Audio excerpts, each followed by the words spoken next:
Hello, everyone. Welcome to the HP Podcast, episode number 348. It's hard to believe, 348 episodes.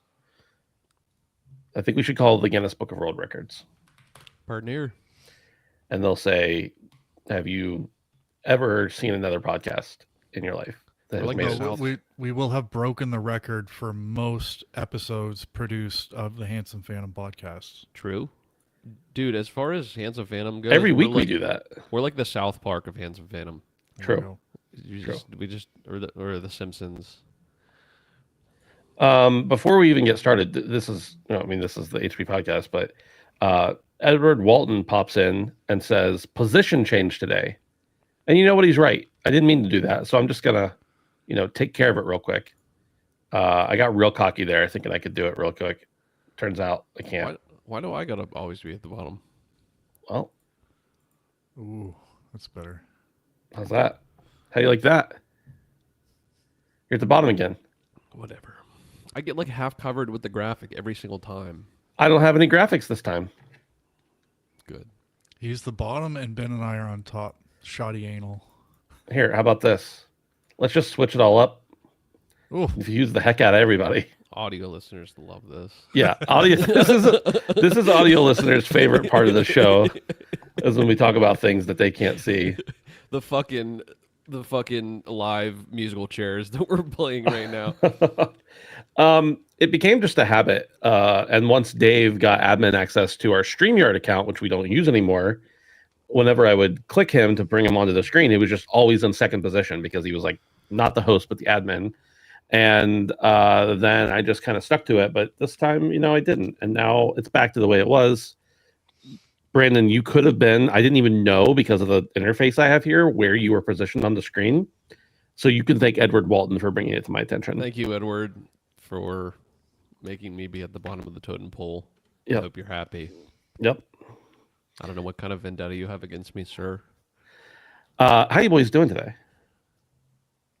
Pretty good. Pretty good. I had a really productive day. I don't believe you. Some chicken curry. I watched you play Mega Bonk for like half an hour while I was in a meeting. A half an hour, yes. My entire day got taken up by that half an hour. Brandon, I know how my days go, and if there's like one thing in the middle of it, the whole day's shot. So no, dude, I got so much done, and I'm like most of the way done through a 6-pack of beer already. So it's been like work and play. It's been like the mullet, but the whole way around. So just party the entire way around. Mostly party, actually. Not a lot of business, but yeah, it's been really good.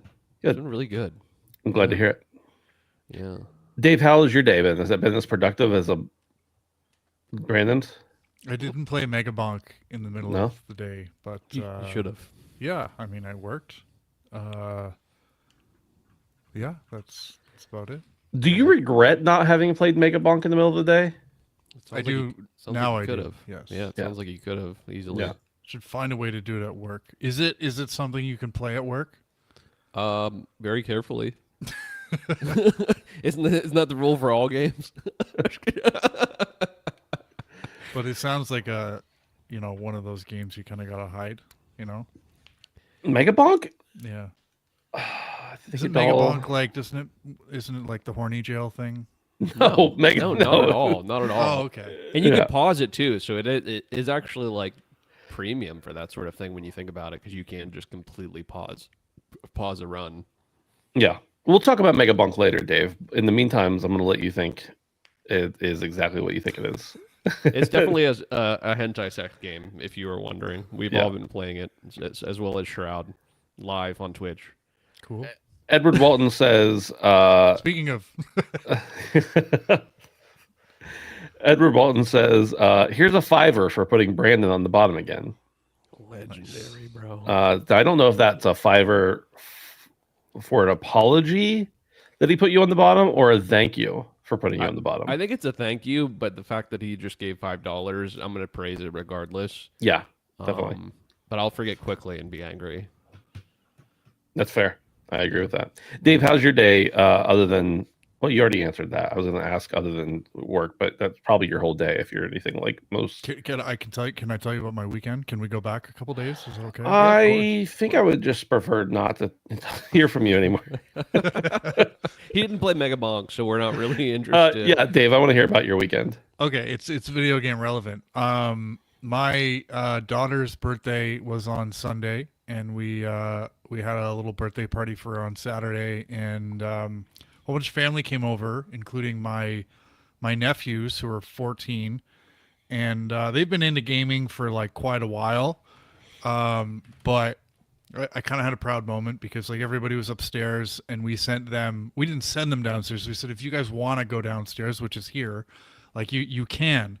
And so they came downstairs, and we kind of left them for like an hour, and then eventually I came downstairs to see how they were doing.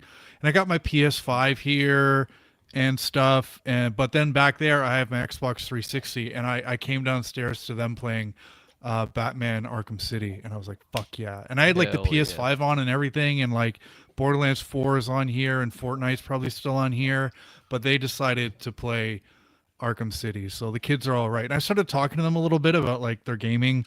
They recently got a PS4, and like I am so proud. They've been playing like Detroit Become Human and like the Walking Dead Telltale series and this kind of like good stuff. You know, they're not playing like fucking Minecraft and Warzone and that kind of stuff. It's like it'd be like first of all, those are both great games. No, okay.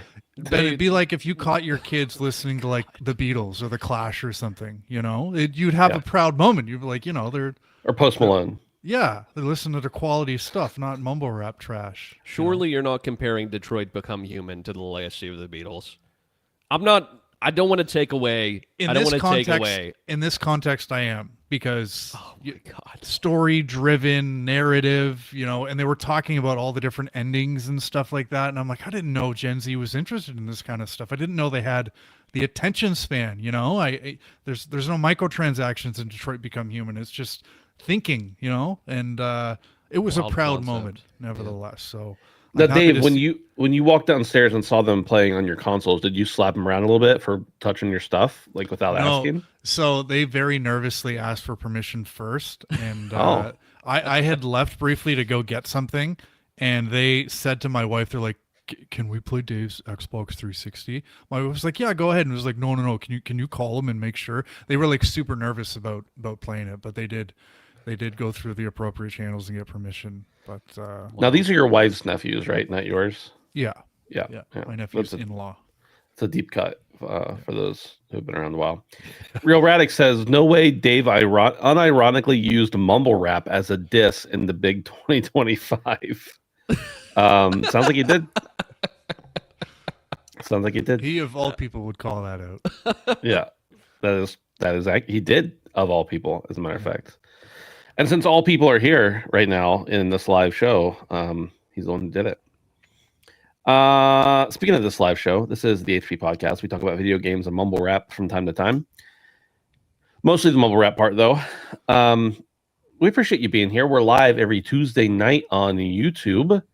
Boys, the last few weeks in a row, since we switched over to the software, I've forgotten to hit the record button before we started. And so then I have to wait for YouTube to process the live video in order to download it, to then rip the audio. It's a whole thing. This week I remembered, not early, I remembered 2 seconds before I spoke the words, "Hello and welcome to the HP Podcast." But 2 seconds was the perfect amount of time, from what I understand. And that's kind of like what I say about a lot of things. 2 seconds is just fine. That's like less than the 5-second rule, which I don't abide by, but I do understand the principle. When you say you don't abide by it, do you mean you don't believe in the 5-second rule, or you wait longer than the 5-second rule? I don't believe in it. Why? Science has proven it. Because it doesn't matter if you drop a. By the way, I don't think science actually has proven it. I think if you drop a licked lollipop on the floor in a barber shop, tell me that 5 seconds is too long. Now, or in a barber shop. No, but I'm telling you, we're going to the extremes. But if this rule is proven by science, then you tell me we're going to go next time I go to the barber. I'll go get my haircut from my boy Jeremy. I'll give you a lollipop. You can lick it if you truly believe in this principle, proven by science. I'll let you put your money where your hair is. But Brandon, don't you think there are big differences between like a perfectly clean kitchen floor, which might have some bacteria on it that'll take a few seconds, and hair on the barbershop floor? Like, aren't there tiers to the 5-second rule? Like Game Pass, there's like 15 different tiers now. Aren't there there's like 3. Yeah. Are there 3 tiers to 5-second rules as well? Like barbershop, hair, lollipop. No, there's no 5-second rule. Bread, maybe you're looking at like, yeah, that works, but also it depends on the floor. And then like ice cream is a definite no. Yeah, I mean, in reality, as far as this goes, this is an absolute thing for me. So it's either all or nothing. There is no in between. So does this have anything to do with your germophobia? No, definitely not. I think it does. It only applies to the floor, right? So if the thing we're talking about is like in a garbage can, like sitting on top, what's the time limit there? I would say there is no... Is there anything... What's less than a millisecond? So if it's in the garbage can, like, and it happens to be like a hamburger, and it's in a wrapper, and it's sitting on the top, if it's there for 1 millisecond, you shan't eat it. Well, Dave, I think there's also different tiers to garbage can food. None of it's good. Let me start out with that. Like, all of it's bad. But like a garbage can in your own home with a fresh, empty bag in it is one tier. Then you go to the tier of like, at a friend's house or a hotel in which you've been the only person to use the garbage can. And then there's like a public street in Boston. Those are the 3 tiers of yeah. Why are you looking at me like that? Because every time this story comes up, you remember it differently. No. I know it was in the Airbnb, and I'm saying that's the middle tier of the 3 bad tiers. Okay, so it's not that bad. The worst possible one would be the way I remember it, which is the public street in Boston. Oh, there's a level far deeper than that, Ben. You don't even know how deep this shit goes. How many levels of garbage cans are there? The garbage can in a seedy back room club bathroom. The garbage can at the strip club. Yep. That's what I was like a Sharps container in a bathroom. The A+ garbage can. You got like, isn't the dump technically just one big garbage can? If you've seen it in a dump and you just take it from the dump, it's like in the waste. We're getting a little loosey-goosey here. I'm speaking strictly of garbage cans. Garbage can in Chernobyl. like I'm telling you, there's levels to this shit. That's what I'm telling you. At ground zero. That would just be disrespectful, actually. There's levels to this, Ben. That's all I'm saying. I wonder if there's like a scientific study we can conduct of if, let's say there's a perfectly clean, like other than the environment around it, like the burger is totally untouched by other things, but it's in Chernobyl. You're already in Chernobyl. Are you going to consume more radiation by eating that burger than you would if you just were there? That's outside of the like known factors that we're accounting for, though. You're taking data that's insignificant. There's a science experiment. So you're in a radiation I can share some data with you too. Okay. I can say objectively that garbage can burgers are pretty damn good.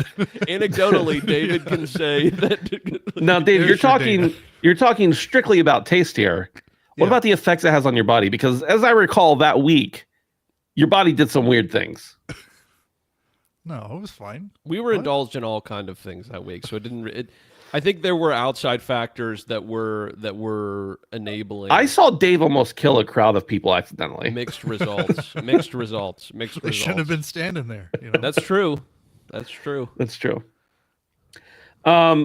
you've stuck around this long, I don't know what's wrong with you, but you'd probably want to support us on Patreon over at patreon.com/handsomephantom, where you can hang out with. Well, you're not really hanging out on Patreon. I guess some people do that, but like it's a weird thing to do. But you can go give us money if you want. As little as $1 a month. You get ad-free early access to the show, which, by the way, the show will be on time on the audio feeds this week, unlike previous weeks, as I mentioned before. Or you can go hang out on our Discord at handsomephantom.com/Discord and talk about all sorts of stuff. Today was crazy in there. I popped in and I was like, what happened? Like, there was so much. And I think it was like 2 or 3 people discussing something the whole day, which is fine. I love that. But it threw me for a loop. I did not read it all. I'm going to be honest with you. I didn't have time. Was it good? Was the conversation in the Discord good today? It's always irrelevant, you know. It was relevant? Yeah, to the news stories of the day. I don't even need it to be relevant to be good, as long as everybody's having a good time. Mm-hmm. You know? Mm-hmm. Ben's all about the vibes. Yep. Let's hop into some news. Again, I did not have time to prepare the things on the screen, so get over it. Avalanche Studios. Dave's headline for this is a concerning update from Avalanche. The train's coming. Here it is. Go ahead, take it away, Ben.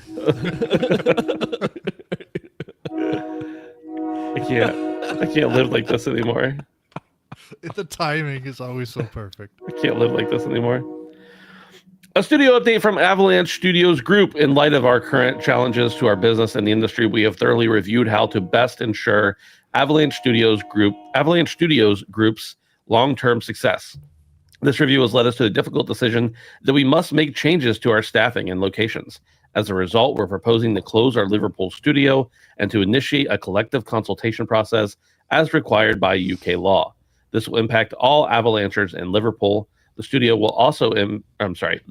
will also impact our other studios locations in Malmo and Stockholm, where we will reduce our workforce and restructure the teams to address our game's needs. Our immediate focus is to offer full support to all Avalanchers during this challenging time. Despite these changes, we remain deeply committed to providing amazing games to our passionate player communities. Now, from my perspective, the worst part about this, like obviously the potential layoffs and studio closures and everything, those are bad. But like the worst part about it is being referred to as Avalanchers. Does anybody disagree? Yeah, like they have names. No.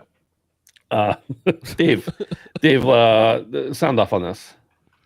Yeah, it's sad. I think we got the news that Contraband was being canceled probably about a month ago now. So unfortunately, this isn't very surprising. I think the Liverpool studio was the last studio that Avalanche opened, and I think they have 2 studios in Stockholm, and those are kind of their headquarters. So I don't know. I think about the games that Avalanche is known for. Obviously, Just Cause. They did Rage 2 and some other stuff. Hunter Call of the Wild. I think Brandon, you may have played that or something like that. Yeah, I didn't know they did that though. I don't think they did it. Okay. Did they not? It doesn't matter. They did Mad Max. I know that. They did. That game's awesome. You know what? We're doing this live on the air because I know I saw it on their website. The Hunter Call of the Wild is listed in the game section of the website. So no shit. Fuck you guys. I didn't Maybe know they that. were just like a support studio or something. But in any case, I think Avalanche and I think Just Cause. And we didn't see a whole lot about Contraband. We got some details on it, and it certainly seemed like it was going to lean into what made them popular, which was the Just Cause type game, mayhem, open world, single player. And I start to think that, maybe these smaller studios that focus on these kind of experiences are slowly being, made to be extinct. And that's really sad, but it just kind of seems to be the way the industry's going. I think about some of the other studios that have closed. Arcane Austin, obviously Arcane is still around, but that was a big part of their portfolio. The Initiative Volition London studio, not quite, sort of AAA, AA. Some of them are owned by bigger publishers or Sony and Microsoft, or they were closely tied to those bigger players. And, I think Microsoft had been funding Contraband in some way. So, when you have, your publisher pulls those resources from you and then you start closing studios, it means that, you're probably a little bit frail, and that's not a good thing to see. So, the big guys are always going to be around, but it sucks that we're seeing so many of these like smaller AAAs, I guess I'll call them, start to fade away because they make really good games. They make the kind of games that I grew up on, and I feel like we're just going to start to see less and less of them. So, just to be clear, Avalanche is not closed. One of their studios is closed, and it sounds like the other 2 are scaling back a bit. But, considering their biggest project has already been canceled, this really doesn't bode well. So it's sad to see. I hope we don't see too much more of this, but it just kind of seems to be an ongoing trend in the industry right now. So rip Avalanche, Liverpool. Brandon, anything to add there? Yeah, no, I mean, I just want to reiterate, from some of their past titles, Mad Max, I feel like out of their catalog was incredibly underrated. I don't know if you guys played that game, but I feel like that was a winner through and through. Like, I feel like that was brushed over by most people, but is an incredibly solid, fantastic experience in the PS4 generation. Famously launched the same day as Metal Gear Solid, I believe. Really? Yeah. Yeah. Okay. Yeah, that's the standout for me, and obviously Just Cause. I know Just Cause 3 made a bit of a splash as well, even with me personally and my family. My dad was a huge fan of that game. So I would imagine the way forward is going to be slow going. I would love to see them kind of branch off and do a Just Cause 4. Clearly, there was a lot of problems with Contraband, but who knows how slow going that sort of process will be moving forward with the GIMP team, if at all. I'd love to think that they've already started something for a game that wasn't Contraband, but the very realistic possibility is that they had the entire team on this project that was set to be released, and now they gotta kind of start from the ground up. So, really bad for Avalanche. Hate to see it. This is only partially related to this because Avalanche worked on it, but after the first time I saw the name Just Cause, it took me like 5 years to understand the double entendre in there. Like it was revelation. Just because? Well, there's just because and a just cause. And he is fighting a just cause in that game. Yeah, like I literally just figured that out. Holy shit. You're welcome. On my own without, like I Nobody even I literally just thought about that. It's like he's fighting a just cause. Wow, Brandon, that's really insightful of you. Did you know that Avalanche made Hunter Call of the Wild? No way. Believe it or not, right up there with Mad Max. Right up there with... Hate to see it. UK is in shambles. The UK is in shambles right now because of this. Bottle of water. That's what was that? What was that, Dave? I said I hate it here. Hunter Call of the Wild, famously developed by Avalanche Studios, was set in Canada. Alberta. No shit. It's actually set a lot of places. It's set a lot of places, yeah. Mostly Alberta. You can tell the people who did play it and the people who didn't play it. Yeah, fake Avalanche fan. I think they did. Oh my gosh, they did it on the Avalanche engine, if I'm not mistaken. That's but I didn't realize why. that they had anything to do with the game or publishing it or anything. So that game's like an unoptimized mess, but I liked it. I think it's great. And then I think the angler one, the fishing one, Call of the Angler. Oh yeah, I think people really like that one too, but it was less appealing to me because there were no guns. Yeah, I do like. I'm an American. Things. I do like shooting things. Yeah. Okay, I didn't mean to get derailed on the fact that people are losing their jobs, but you had a bit of an avalanche, and had a bit of an avalanche. Hopefully, they get back on their feet soon, and hopefully, we can see something cool from Avalanche because, they've never been, like Dave said, they've never been that like AAA blowing doors off of anything, but like solid games, like solid games, yeah, solid AA. Yeah. Let's move on to the next story. Game Pass Ultimate has raised prices by 50%, and there are changes coming for all different tiers. I have the Xbox article here, but I don't want to read directly from it because, of course, it makes everything sound hunky-dory. Instead, I'm going to read from this. I'm going to read from this article from The Verge, and it says Microsoft revamps Xbox Game Pass plans and hikes Ultimate to $29.99 a month. Which, by the way, right as we started the show, I got a notification from GameStop. I don't know why, saying, "Don't worry, we're going to keep Game Pass prices at $19.99 instead of hiking it up to $30." Don't know how they're getting away with that. Made me think about Costco. Maybe they knew this was coming. That's why they're not carrying the cards anyway, which we were pretty stumped about a couple weeks ago. Anyway, moving on to the article.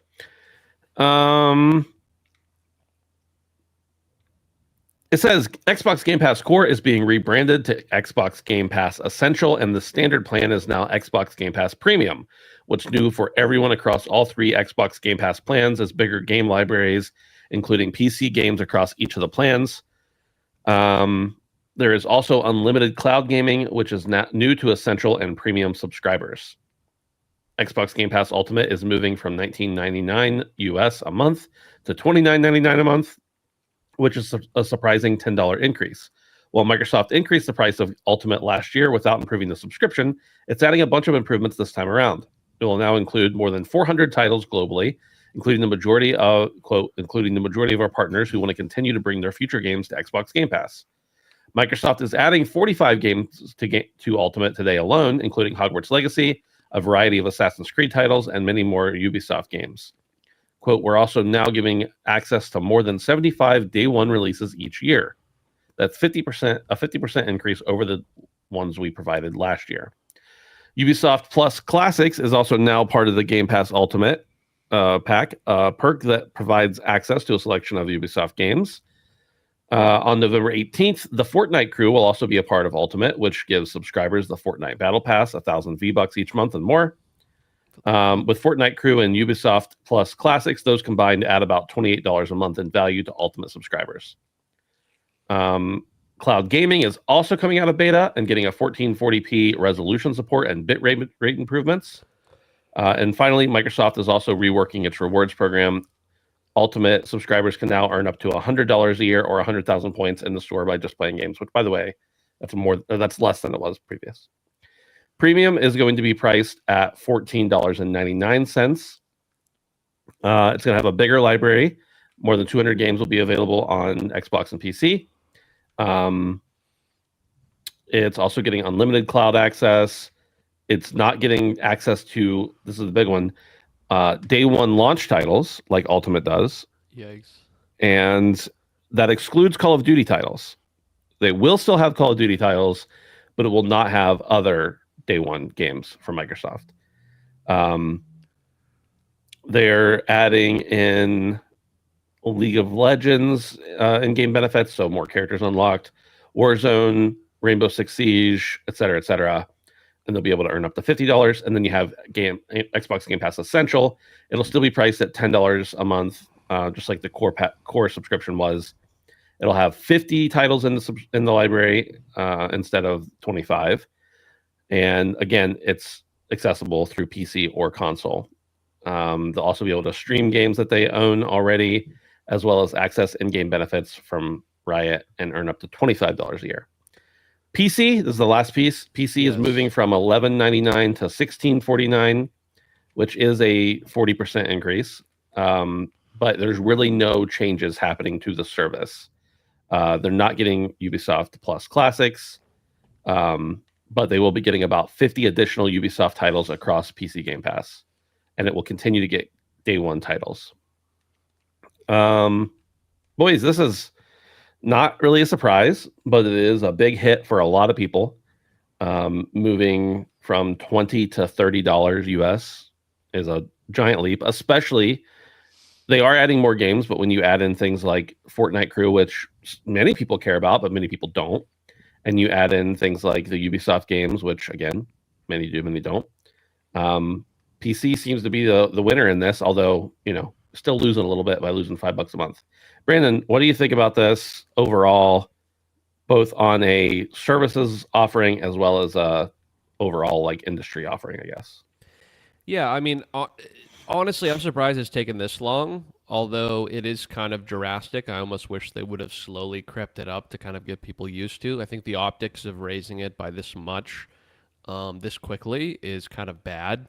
I also think that their efforts to kind of weaken the blow, so to speak, with some things that seem enticing to certain selections of people. Hold on. Derek just made an observation or say the fact in the chat, and I read an article, or I reread the article. He's right. I want to clarify this before you go on. While Game Pass Premium won't get access to day one launch titles, Microsoft is now making a clear commitment to bring new Xbox published games to the subscription tier within a year of their launch. And then it says, this excludes Call of Duty titles, but every other Microsoft-owned Xbox game will be available. So what I thought was, well, you won't get all the rest of them, but you'll still get Call of Duty. It's the opposite. You will eventually get all the rest of them. You won't get Call of Duty necessarily. So, sorry, I wanted to factor that in. No, yeah, you're good. It gets worse. But yeah, I don't know. I feel like the messaging has always been very clear from Xbox. Xbox day one. And I feel like now they've done something to kind of fragment that a bit, and kind of paywall that a bit. I wish I could say I was surprised. Like I said, I'm not, that it has taken this long for them to divvy this up in this way. But the fact that they're kind of excluding Call of Duty from it kind of makes me wonder how well Call of Duty did on Game Pass last year. I'm assuming Activision came in and said, hey, we lost a lot of money. That's what I'm assuming happened. It makes me think the opposite. Really? Yeah. Like, we know that people signed up for Game Pass because of this. Let's get more money out of them. You know what? Yeah, that's true. Because I keep forgetting they're the same. They're one and the same now, so they're really not... I think this is bad overall. You know, I mean, obviously a price increase sucks either way, but I think that it's kind of... A lot of people with less money rely on services like this to be able to play a bunch of games. And one of the big selling points for Xbox was Xbox Day One on all tiers of Game Pass. And I feel like going back on that is going to kind of muddy the messaging. And I feel like it will confuse people moving forward. Like, I feel like most people will not understand that this is happening unless they have Twitter and they've looked at IGN. You know, this is not going to be reported on anything that a normal person is going to be looking at. So I feel like it's kind of shitty. It's kind of shitty, truly. But I'm surprised it's taken this long. Davey, what are your thoughts? I always wonder the thought process that goes into these price hikes, and this has been the year of the price hikes, so we've had a lot of time to reflect on these things. But I think they have to kind of analyze what the tolerance is for the market to sustain a price hike like this. And I think with the console price increases we saw, it sucked, but I think for the most part, your install base is there for, PlayStation and Xbox, that even if it defers some people, some late adopters from getting the console, the impact is going to be low. So probably not as big of a deal. And again, keeping on the console thing, I think we're getting closer and closer to next gen. And I think next gen hardware prices are going to be a lot higher. So I think part of the strategy here is conditioning people for those 1,000 plus price tags that we're inevitably going to see on next gen consoles. But that's hardware. For services, I'm not so convinced that the market can kind of sustain this kind of increase. And I'm really only looking at Ultimate because I think the way that this is modeled, like Microsoft wants you to have Ultimate. And you talk about timing, Call of Duty is coming later this month or next month. So they want to get this out of the way before their big spike happens, which is in November. So I don't really know that this is going to go over super well. I think Game Pass's stock has really started to drop over the last couple years, and I don't know. I think the competing services are getting better and better. I think PC has still kind of excelled, and I'm talking about Steam, when it comes to providing a really good, accessible way to game if you can afford, a mid to high range PC. Not speaking from experience there. But I just kind of think this is a bit of a misstep, and the timing isn't good. I also understand that I think Microsoft needs to do this because they paid billions of dollars for all of those publishers a few years ago, and they're probably not seeing the return that they wanted to. So I don't know. When I think about me personally, I get Game Pass to play AAA releases day one. That's just always been how I've operated. But I've noticed that the past couple of times I've done it, I've gotten Game Pass and I've started to play a game and I don't finish it. and I don't feel the same obligation to finish it as I would do for like Borderlands 4 that I paid $100 for, because I paid $100 to own Borderlands 4. And when I paid $20 to play Avowed, I loved Avowed, but I didn't finish it because I didn't pay as much money for it, so I didn't feel a financial obligation to get the most return out of it. Now that we're up to $30 American, so I don't know what that is Canadian, but 700. That's to me that's too close to the full price of buying the game anyways, and it's really too close to what the sale price for the game is inevitably going to be. And you throw Ubisoft in there, and they're even more aggressive with their sales. So for me, it's just not like, I guess what I'm trying to say is I'm not going to be getting Game Pass anymore. I want to finish the games that I get, and I want to feel like I need to. So I think if I really want to get something, like Forza Horizon 6 just got announced. I don't know when that's coming to PlayStation. The last game did so well that I assume it's not going to be too far off from when it comes to Xbox, but I think I want to play that game on my PlayStation. I can wait, for $30, $40, whatever it ends up being. Like, it's too much. That, $40 Canadian a month, let's call it that. Like that's just too close to a full price video game. And I get that there's other stuff that you get with it. I think the Fortnite thing is bigger than I think it is for people in general. But for me personally, and the way that I kind of consume Game Pass, it's a tipping point for me. So, and it sucks because I have a Series S, which is a little Game Pass machine. You can't put discs in it. So I don't know. I'm not feeling great about Microsoft right now. And as you said, Brandon, like we probably should have seen this coming, so not too much of a surprise, but I think I'm out personally. Yeah. You made a good point about Forza. At this rate, I'm just going to buy it outright because I'll get more value out of just owning it and then maybe playing another game on Game Pass for a month. Like, I will play Forza consistently, so it makes more sense for me to just, instead of buying it for 5 months, right, just buying the game outright, and I probably will actually save money because that's what I really want to play. I have another point, but since you interjected, don't you think that's what they want? Like, don't you think at the end of the day, what publishers and console manufacturers actually want is for you to buy their games, not rent them? And some people are going to play a lot more than one game a month. Other people are not. But for the people who play a lot more than one game a month, they're in quotes losing money on those people because they're only they're letting them play more than one game for less than one game's price. I guess that's better for the big guys for you to just buy it outright. But the people that are using Game Pass as a launching pad are really the ones that are suffering. Period. Have no benefit to this whatsoever.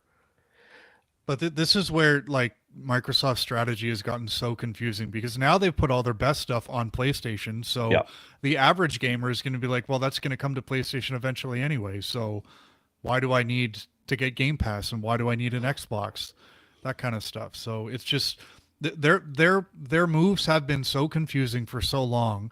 And, if we're suggesting that maybe this is them slowly moving away from Game Pass, then that long term makes some sense to me. But at the end of the day, like, it's just, why do I need it? I think I think you guys both have really good points, and I agree with most of them. Thank you.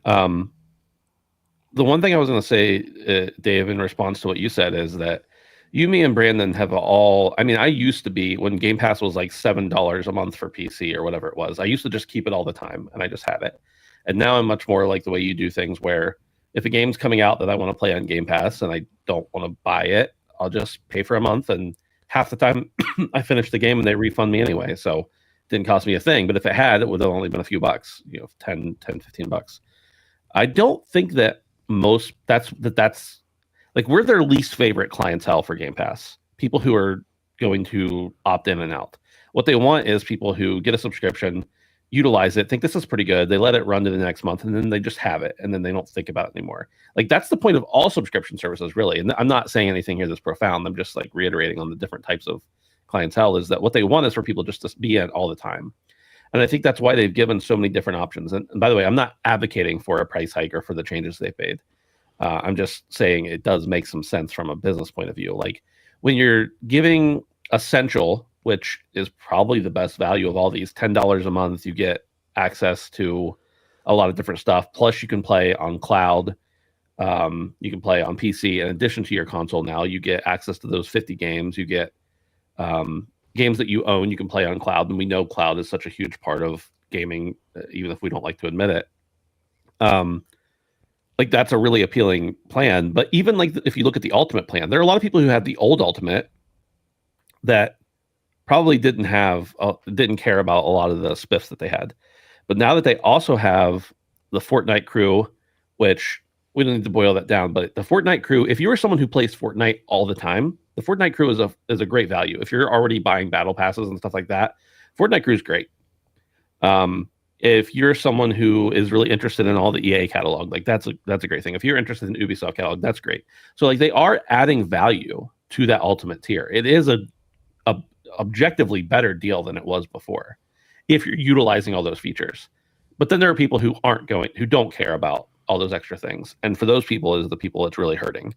The other people can hop on the premium and it's fine, except for not having day one stuff. But again, that's much of the reason that I ever bought into Game Pass was because of the day one stuff. When I have it and I finish a game, I'm like, well, let's see what else is on here before I cancel my subscription at the end of the month. And then they end up giving me back the money I paid for it, which is, I don't think they'll do that anymore either based on this, but we'll see. So, excuse me. I think what I'm saying is that even though people don't like the price hike, obviously, I think what they're offering is a better service for the people who are invested in those properties. If I'm someone who plays Fortnite with the boys and I play another single player game alongside of it, Game Pass is probably still a pretty decent deal for me. Not me specifically, by the way, that person. But if I'm someone who never wants to touch a live service game, never wants to do all the other stuff, then it really sucks. All this to say that PC Game Pass, PC Chads stay winning. You pay a little more, still getting all the stuff for $15 or whatever it is. Been winning. You got a few comments here. Edward Walton says Xbox Ally, ROG Ally, and pretty much every other Windows gaming handheld is getting 3 months Ultimate free. It's not a coincidence that this goes up near Xbox Ally launch. It's probably not, but it's also like they want you to buy the device so that you continue to subscribe. I don't think this is a result of needing to fund those subscriptions that they're giving away for free. I think it's more to get those people into the ecosystem, and it's a little carrot to get them in. Do you need that?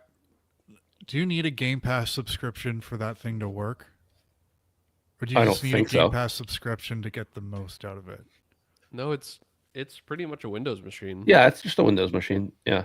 It has its like own, handheld interface, I'm sure, that allows you to use the launcher, but you can also sideload other I think people are already Steam talking about putting Steam on it and making it essentially a dual boot machine.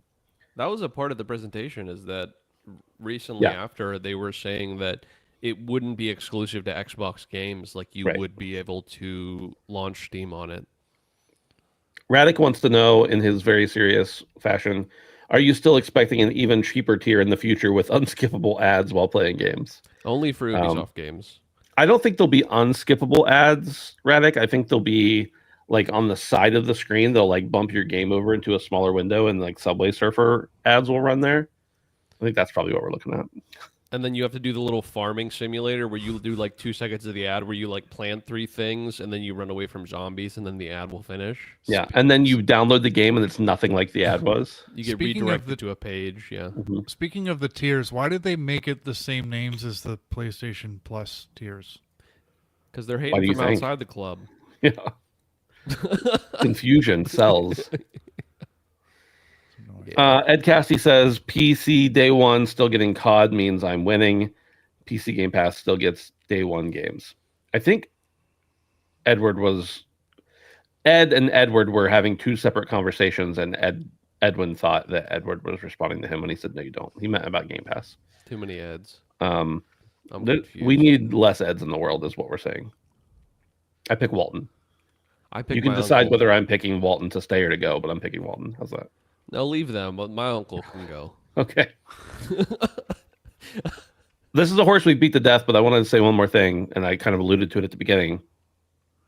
If retailers got any kind of indication this was coming as well, and they were mostly only selling, they knew they were mostly only selling Xboxes because of Game Pass, or that they were mostly selling Series S's, or sales were slow already. It doesn't surprise me that Costco was like, we don't want, not only do we not want your consoles, they're taking up too much real estate, but we don't even want those little flimsy cards that take up nothing, because we're going to sell even less of them now. It doesn't surprise me at all. And you would think they would have had to know something was coming, because they would have been instructed to take them down, because I think they like print the prices on them. Costco knows all. Yeah. Anything else on this, guys? With all this said, I think I have like a year's worth of codes in a doc that I can use for Game Pass whenever I'm ready, whenever I want to sign up and stuff. So Xbots are in shambles. It's a rough time, for real. Unless you're on PC, and then and then it's gravy all the time. All the time, baby. Mobile gaming is good. Yeah, I mean, honestly, if you're a $10 person and you want the cloud gaming, the PC gaming, the console gaming, even if it's limited games, and you also want mobile gaming, like, it's great. I mean, just mobile gaming. Oh, just in general? Yeah, that's true. Yeah. Yep. There's a Monster Hunter mobile game coming. Where? Another one? Yeah, like actual, not like the other one. It's like a. You should try mobile gaming, Brandon. You're gonna need a back. I might need a backbone. Shit. Okay, moving on to the next one. EA has been acquired. That's it. That's the whole story. Oh Lord. EA announces agreement to be acquired by PIF, Silver Lake, and Affinity Partners for $55 billion. I'm not going to read this whole press release, but essentially EA has been acquired. It's a pretty big deal, I think. Is this larger than... No, this is not larger than the Bethesda deal. Second largest. I have those numbers ready if you'd like Sorry, to hear them. Go ahead, Dave. I think it is larger than Bethesda deal, but not bigger than the Activision deal. Is that right? Activision Blizzard, $75.4 billion. ZeniMax, I thought it was 68. Bethesda, $7.5 billion. Mojang in 2014, $2.5 billion, and Bungie to Sony, $3.6 billion. Now that number that they quote in the article, I don't know if that's I think that was the value based on the share price and the number of prices out in the wild. So, but $55 billion. It's interesting. Yeah, that's a lot. I think I also saw. No, let me find the thread here. If I can. EA apparently with this also has to take on like $20 billion in debt because of the private credit. The synopsis here is from Bloomberg. The $55 billion take private of Electronic Arts is the biggest leverage buyout of all time. Before this, it was JP Morgan Chase, $20 billion of financing. JP Morgan made the commitment through its leveraged finance arm. The deal is a welcome development for the broader private equity industry. Long story short, EA is going to have to take on extra debt for some reason that I don't understand or have time to read about here. But yeah, it's going to be a lot that they're going to have to do. Well, go ahead. I was say you got to get that sale in before the Battlefield 6 numbers start coming in, baby. That's right. Yeah. Crazy. Dave, what do you think this looks like? I'm more worried about what it means for EA, because anytime something like this happens, a company the size of EA is going to start to close studios, and fire people, and in-flight projects can be canceled. We've seen this numerous times, and obviously I want Mass Effect to come out. But that game's been shrouded in mystery for a long time, so if it just silently disappears, I'd be very disappointed but not surprised, because as I kind of mentioned in the opening story tonight about Avalanche, like these kind of games are they're high risk, low reward in 2025 and onward. Like, why would you spend 5 or 6 years making a single player narrative driven game when you can churn something out that's full of microtransactions, free to play, early access, blah blah blah blah blah. That will probably you can make like 5 or 6 of them. 4 of them can fail. If one hits, then you've got a winner. So I think games like Mass Effect definitely get sacrificed in favor for the other slop that I just mentioned. So I don't know. It is what it is. I think this investment firm was the same one that was sniffing around some other big company. I can't remember which one, but the Saudi investment fund. We talked about it. Ubisoft. PIF is the Saudis, dude. It is, yeah. Yep. It's literally the government. It's So it's and I'll think about this objectively. Just because it's Saudi investment firm doesn't mean they're gonna make it EA bad, but it's generally speaking, when this stuff happens, the portfolio is trimmed, and there are things that I want to see the light of day, but it's I'm not going to hold my breath, but it is what it is. The comparisons were interesting, especially Activision Blizzard, $75.4 billion in 2023 compared to this, which is, we're estimating around $55 billion sale. I think that's the closest comparable. When you look at EA's portfolio, you want to compare it to something like Activision Blizzard. We talked about Bungie and ZeniMax. I don't think those are really good comparables, but this is a big deal. And when you look at kind of the stock valuation of EA over the past little while, it's been fairly stable. So this is, this investment firm is definitely looking for this to kind of explode in value, I think, because they did pay quite a lot over market value, but it'll be interesting to see where they kind of take the company. So yeah, I don't know. I'm a little worried about some things, but generally speaking, EA doesn't have a whole lot that I'm looking out for. And Battlefield 6 is coming out like next week, so that's within reaching distance, so that's not at risk. But yeah, I was really going to make a stretch here and put the headline as Saudi EA Arabia, but, that would have been a stretch, but yeah, okay. I like that. Anyways, Brandon, your thoughts? I think the Crown Prince Mohammed bin Salman really enjoyed the Battlefield 6 open beta, and I think that this kind of sparked the interest in the company of EA as a whole. Speaking of which, I think Dragon Age would have been better if the Saudis made it. No, but honestly, as an American, I'm suspicious of anybody who's not me, unless it's Canadian, and then it's close enough that I'm not quite as suspicious. I will turn my back on you, but not for too long. So yeah, I mean, you're right, Dave. I'm hoping this doesn't fuck up the lineage. I'm hoping this doesn't fuck up the IP here. But whenever investment firms start to invest, when money's involved, the best interest of the company is not always the best interest of the people that play the titles of these games. It's a money business. That's the way it goes. And so I'm sure in some way we're going to suffer. IP is going to suffer. I'm hoping the IP that does suffer gets sold to a company that will treat it better. But God, all I really care about from EA is Battlefield at this point anyway. So EA has been kind of like a punching bag for many years, but I think this will change things. Not necessarily for the best, but they continue to be a nefarious being. Saudis involved, it just keeps getting deeper. True. I think that's all I got to say about that. GameSpot says, pour one out for Rock Band 4, which is about to be delisted. If you've held out on buying Rock Band 4 digitally in the past decade, you have less than a week to nab it. The multiplayer party rhythm game from Harmonix will be removed from the PlayStation and Xbox stores this coming Sunday, October 5th. Why did I say October 5? I mean, that's how it's written, but... Are you Ben?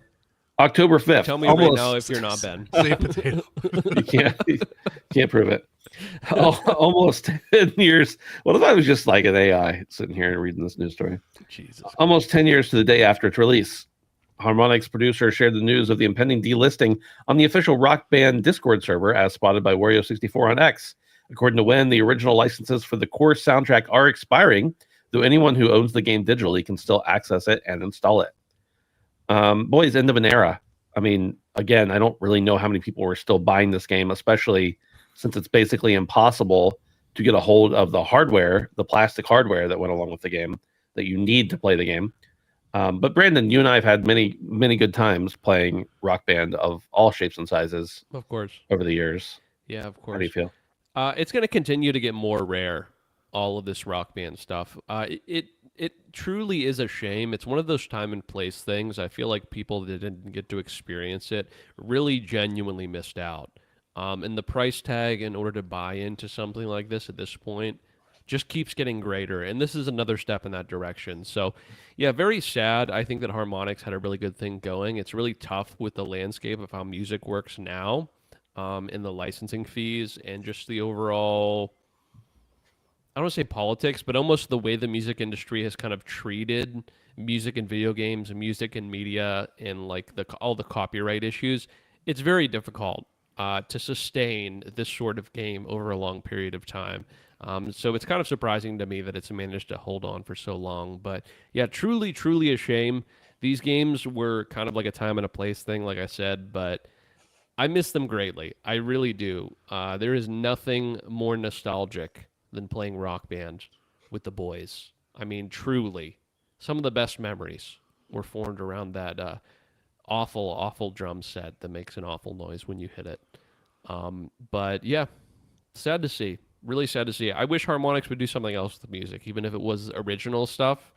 I think of stuff like Tetris Effect, like that other Tetris-like game that has such good music, but it's like what I think is original stuff. Like I feel like there is room for rhythm games with original music, so you can kind of dodge some of the licensing, but also not an easy feat. But what do you mean? What do you mean, Brandon, about Harmonix? Like they're the ones who do.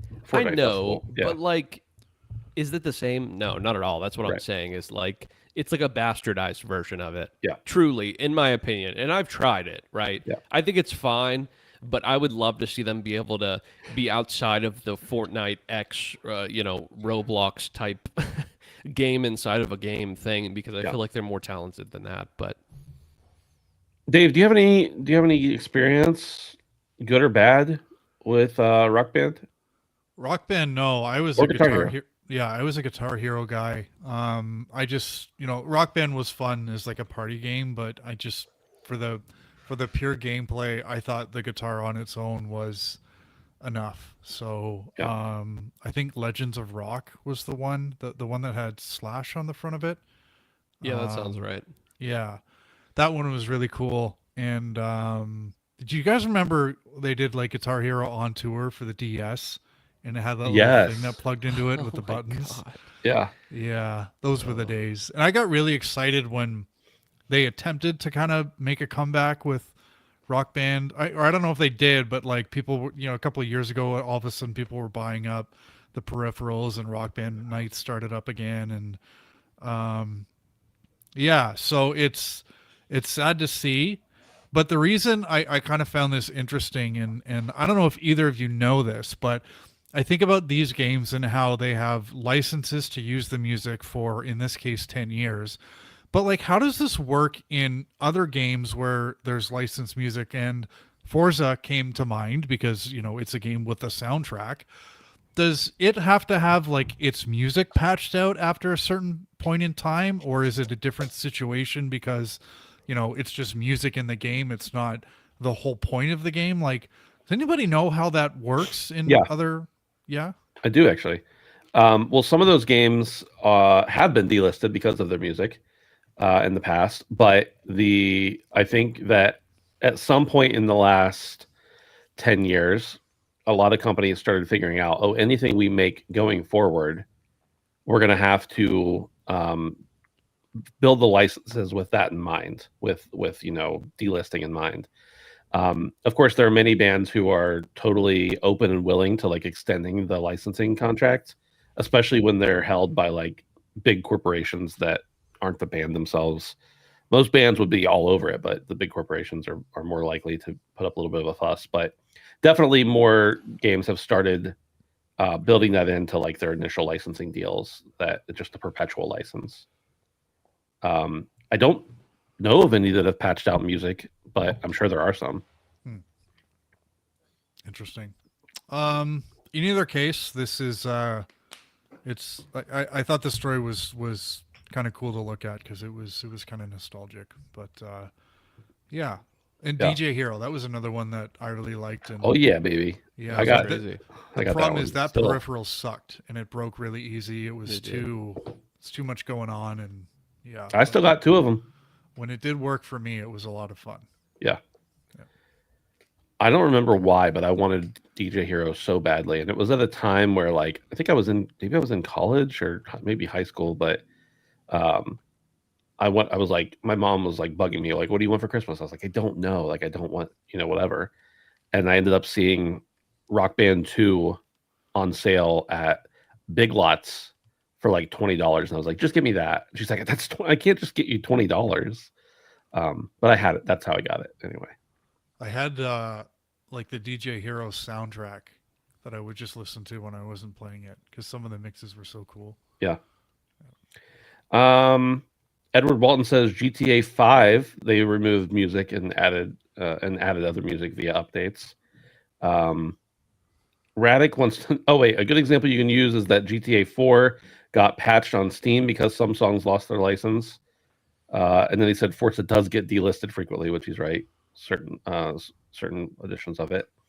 Radic has a question for you, Dave. He says, does Rock Band 4 remind you of a time in your life where you had more hope and optimism in your future? Yeah, The Canadian hate's crazy. big time. Which He is funny. Canadian. Yeah, It's Canadian on Canadian hate. Really. That's what I'm saying. Yeah. I have hope and optimism in my life, Radic. He said more. I'm happy and healthy. I have a lovely family. What's that like? Good. I wish my dad would come home, but You can't win them all. milk You and cannot win them all. cigarettes. He's Yeah. You can't win them all. I'll give you mine. Your cigarettes? No, my dad. Oh, okay. Same thing. Just wanted to clarify. I did want to point out the joke was made at the beginning of this article, the crack about if you haven't bought the game, but I think that also goes for all the songs that go along with it. Like they came out with songs for years and years and years It does. afterwards. Yeah, it's So. the songs as well. Yeah. That's it. That's all the news. Let's get into what we've been playing. Dave, go ahead. I got almost nothing. I played a little bit more Borderlands and a little bit more Destiny Rising, but not enough to say anything interesting about. So you can gracefully move past me. Okay, I will gracefully do that. Brandon. I played a little bit more of Peak. I haven't played it since the desert updates. God damn, is the desert harsh. It was incredibly difficult. I don't know if it was just this iteration. You know how the maps change frequently. Had a hell of a time. Are you Was playing ve- with people you know or don't know, or like that you're talking to at the very least? People that I know. Yeah. From the internet. But Yeah. yes, people I know. But you're communicating is really what the point Yes, I was correct. making. Yeah. Difficult nonetheless. Yeah. But yeah, it's pretty good. I'll pop in every once in a while. That game's kind of evergreen. It's just fun to hang out. I'm still playing Dark Souls. Boys, this game is hard. No one was surprised. There's some truly aggravating things about this game specifically. And non-surprisingly, Miyazaki loves to, stick it to the man. Stick it to any person who really plays the game. So my recent least favorite thing about this game is there's an entire section of ghosts you have to kill. And in order to do damage to the ghosts, you have to consume something that's of limited quantity. So I've tried it like 2 or 3 times now, and I'm starting to run out of the consumable that allows me to do any damage to these ghosts whatsoever. So I've kind of moved on, but at some point I have to figure out how the fuck I'm going to get through this section with limited resources that I presumably cannot craft.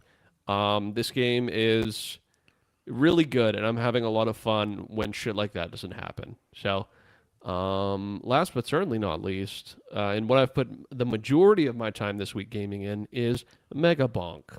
This game is kind of blown up. The best way I can describe this game is 3D Vampire Survivors. And by the best way, I mean it pretty much is exactly Vampire Survivors, but 3D. It adds a level of verticality that obviously the 3D space allows for, but is a really unique take on the entire style of the game. The character that I played the most as is the monkey. He has a very large vertical, and it's been kind of fun. You can quite literally jump over enemies. Do you bonk them? Oh, I always bonk. In like a mega way? In a bigly way. Yeah. But yeah, it's great, man. It's great just to get some runs in. I'll do like insanely good one run. Like at the very end, it's pretty much like it wants you to die. Like there's no way out of it other than dying. And earlier I went like 2 or 3 minutes, something like that, without dying, which was really cool. I'm currently the highest person on my friends list on Steam. I have more kills than anybody by sometimes double, Ben. Definitely double, maybe triple your kills. But I mean, I've played it for like a total of an hour. Okay. Well, I mean, that sounds like a you problem. But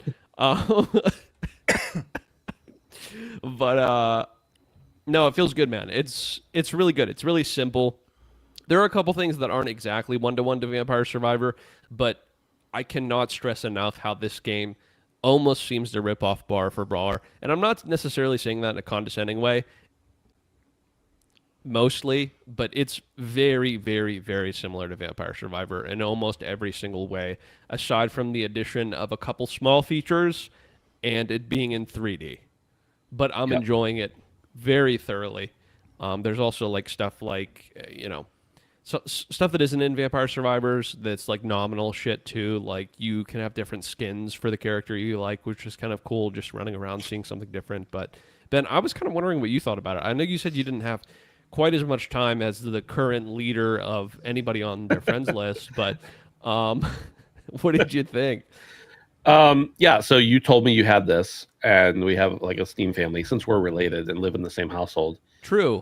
Because we wouldn't break Steam TOS, yeah. No, I would never do that, brother. So I hopped in and played it, and then I just literally immediately bought it afterwards. It's so good. It's not only that it's only $8. I mean, $8 is not nothing, for sure, but it's only $8, and I was like, yeah, this is a game that I could see myself hopping into for years to come. Maybe only once or twice a week or month or whatever, but like it's $8.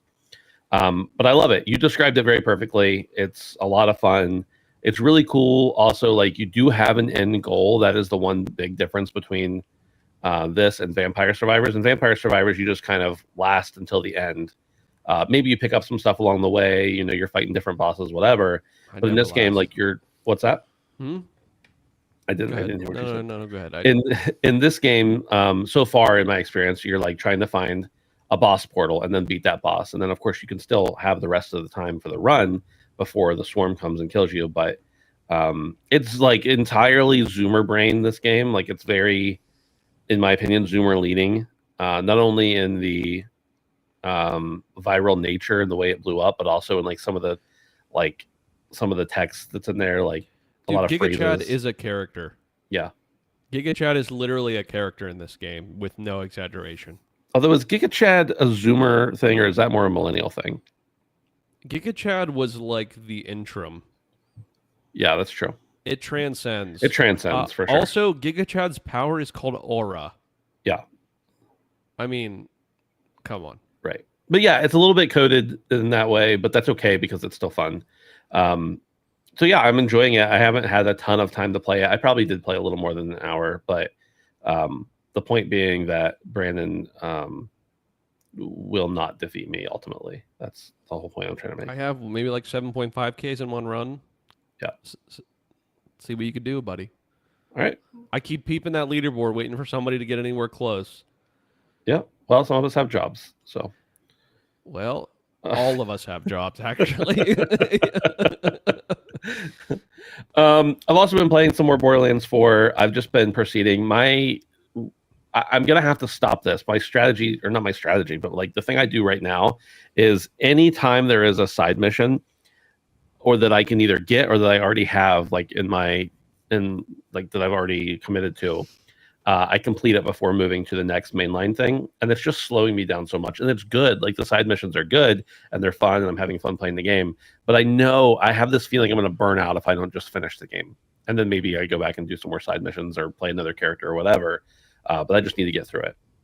But yeah, I'm still playing Borderlands 4 and enjoying it. And then the other thing, I've only had a little bit of time with this. I played the demo. I actually played a lot of this demo back in like June's Next Fest, I think.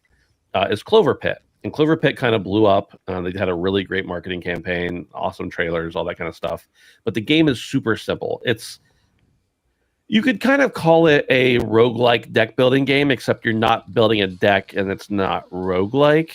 But like it's like gambling light. That's what it reminds me of, as a roguelike deck building. So basically you are trapped in this little room, you're at a slot machine, and you have to earn a certain amount of money in order to progress to the next round. That's the whole catch of the game. At certain points you get tickets, and you can redeem those tickets for things that enhance your runs. Think about Balatro, how like in Balatro you start out very simple, but then you get Joker cards that enhance your hands even more, and then you're just racking up tens of thousands of points per hand. That's kind of what this game is. You pay for a certain amount of pulls on the slot machine. The slot machine adds up, and then any modifiers you have go against it and help you progress to the next level. So Clover Pit, very fun. Very much channels that same energy as things like Balatro and other, deck building games like that. It's just that there's, no cards involved, and it's not exactly a roguelike. So you get the picture. Check it out. It's not very expensive, but I think the demo might still be available. I'm not sure. Either way, you'll know everything you need to know from the trailer if you want to check it out. It was cool. It did ask me when I loaded the game, do you want to transfer your demo progress? And I was like, sure. I don't really know what that did for me, other than that I already had some things unlocked, like some different spiffs already unlocked from playing the demo. But otherwise, I've just played a few rounds and had a good time with it. Another one of those games like Megapunk, like I said, just one of those games that, it's not going to be my daily driver, but I may pop in from time to time and play a few rounds here and there and see how it goes. And that's pretty much it for me. I've also been playing Hunt Showdown, the new update that's out, the like Halloweenish update called Web of the something. It's spider themed. It's cool. It's great. It's still Hunt Showdown, but they always add in different perks and different specialties and different stuff like that can be a lot of fun to toy around with while you're playing. And that's all I got. That's it. That's all we've all got. Hold on a minute. Dave, you gave a real big sigh when he mentioned what Megabunk actually was. Brandon, are you just not gonna play Deep Rock Survivor? Like, because you're playing everything adjacent to it, and you're spending money on those things, but you just like, what happened? You used to be about the music. You used to stand on business. I used to be about Carl. I'll get there, boys. I like. I'll get there. Are you ever going to play the rest of Expedition 33? I think it's a great game, but like from a show perspective, it's probably going to be nominated for, if not win, Game of the Year. So listen, like, I have plenty of time. What's your problem? That's never been a guiding principle of the show, Ben. We don't have to play what everybody else wants us to play. Brandon, you do not. We have to play what you don't need to finish Expedition 33. Okay. We have to play what each other wants us to play. You do need to play Deep Rock Galactic Survivor. True. But now I kind of got my hand in one of the bags. How am I supposed to put both hands in both bags? Then I'm gonna have no hands. There's left. 2 hands and 2 bags. It sounds like. Yeah, you got 2 hands. I kind of need one hand to do something. No, you don't. Okay. You really should play Deep Rock Galactic Survivor. I should. I'm not just saying that because it's Deep Rock and that's like a thing on our show. We love Deep Rock. I'm saying it because you love games like Deep Rock Galactic Survivor. I know. And you love Deep Rock Galactic. So thank you for bringing up that very important point, Dave. It was very important that we didn't end the show without discussing that. Although kind of not playing it. This is an intervention. Well, the fact you guys want me to play it actually kind of makes me not. We want you to play it because it's good for you, not because... Like, I don't have any money invested in this game. Come on. When will you learn that what's best for me is very rarely what I do? I would say almost never, actually. Yeah. So when will you learn that? When will you learn that your actions have consequences? I'm trying to think of other examples of like Red Dead 2. You're like, I don't want to play Red Dead 2. And we were like, you have to play Red Dead 2, and here's your punishment, and you have to play it if you don't, whatever. And then you finally played it, and you were like, this is one of the best games I've ever played in my entire life. I'm so like you were almost bawling how great it was, and you just had to acknowledge it. It's so good. I think I got next year's goal. I just need to beat both of you. I just need to add both of your scores on Deep Rock Survivor together, and then I need to get higher than that. Well, I have to know I'm competing for that to matter. No, because the competing is me. I'm not competing against you. I'm competing against myself. But I have like 60 hours in that game, and I haven't even faced certain bosses because they just added them. So I got to hop back in and play. No, you can't do more because you're going to make my challenge harder. Correct. You need to not play that game. Don't play that game. Don't listen to Dave. You need to play Mega Bonk. Yeah, I'm going to. Thanks everybody for hanging out. We appreciate it. We'll see. Yeah, we'll see. I'm gonna give it a probably maybe. Join the Discord at handsomephantom.com/discord. Join the Patreon at patreon.com/handsomephantom. Have a great week, and we'll see you next time. Bye. Bye.